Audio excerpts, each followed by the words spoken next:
Tavs er lige ankommet til Japan med sine forældre, men han kan ikke lide at være der, så han tager væk.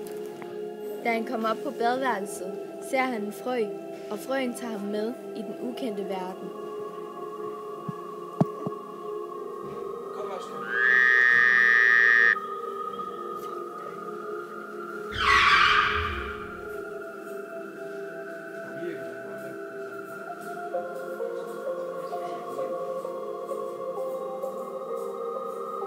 Tavs går på en klippe, men han finder ud af, at det ikke er en klippe.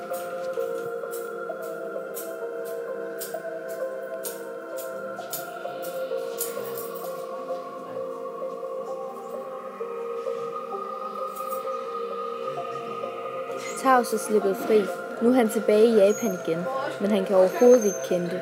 Han tager tilbage til hotellet.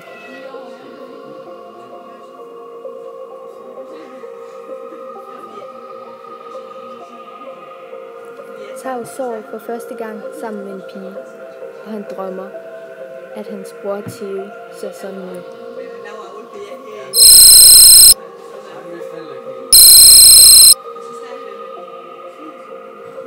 Tavs er på vej i bad. Da han tænder for bruseren, kommer der kun blod ud. Tavs vil have sin laksko på, og så finder han brevet. Oysters skib er på vej væk. Skynd dig afsted til Skrækkens Bjerg.